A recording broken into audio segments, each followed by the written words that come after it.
ഇനി തമിഴ്നാട് നിയമസഭാ തിരഞ്ഞെടുപ്പിൽ നടൻ വിജയ് നേതൃത്വം നൽകുന്ന തമിഴക വെற்றிക്കഴകം ഏറ്റവും വലിയ ഒറ്റകക്ഷിയാകുമെന്ന് അഭിപ്രായ സർവേ. DMK, അണ്ണാ DMK എന്നീ പ്രമുഖ പാർട്ടികളെ പരാജയപ്പെടുത്തിയാണ് TVK മികച്ച മുന്നേറ്റം നടത്തുക. ഈ സർവേ ശരിയാണെങ്കിൽ വിജയ്ക്ക് തമിഴ്നാടിന്റെ മുഖ്യമന്ത്രി കസേരയിലേക്ക് വഴിതെളിയും. TVK പ്രവർത്തകർ ഈ സർവേയുടെ ഫലം സോഷ്യൽ മീഡിയയിൽ പ്രചരിപ്പിക്കുന്നുണ്ട്. പോൾമിത്ര എന്ന ഏജൻസിയാണ് സർവേ നടത്തിയിരിക്കുന്നത്. ഏപ്രിൽ മാസത്തിലാണ് സർവേ ഫലം പുറത്തു വന്നതെങ്കിലും TVK പ്രവർത്തകർ വ്യാപകമായി സോഷ്യൽ മീഡിയയിൽ പങ്കുവെക്കാൻ തുടങ്ങിയതോടെയാണ് തമിഴ് മാധ്യമങ്ങളിൽ വാർത്തയായത്. 234 അംഗ നിയമസഭയാണ് തമിഴ്നാട്ടിലേത്. 118 സീറ്റ് നേടുന്ന പാർട്ടിക്കാണ് ഭരിക്കാൻ സാധിക്കുക. വിജയുടെ പാർട്ടി 95-ൽ 105 സീറ്റുകൾ നേടുമെന്നാണ് സർവേയിൽ പറയുന്നത്.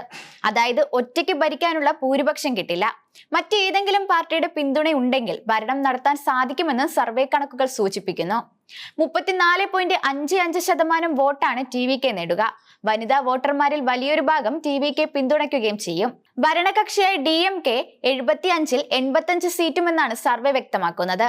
അതായത് 30.20% വോട്ട് സ്റ്റാലിന്റെ നേതൃത്വത്തിൽ DMK സഖ്യം നേടും.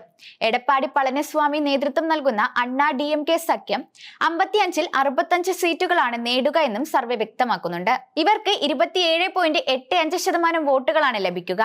സീമാന്റെ നാം തമിഴർ കക്ഷി മറ്റു കക്ഷികളും 5 തൊട്ട് 10 സീറ്റുകൾ നേടും.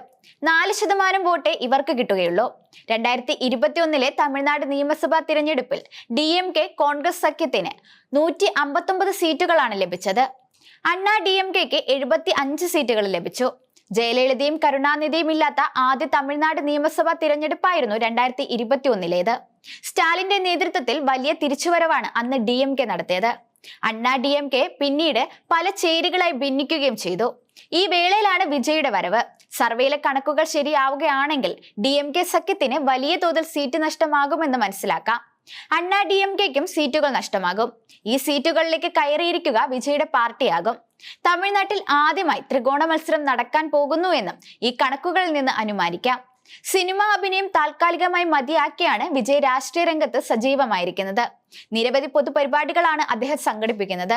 മാത്രമല്ല വിജയ് എത്തുന്ന സ്ഥലങ്ങളിലെല്ലാം വലിയ ജനക്കൂട്ടമാണ്.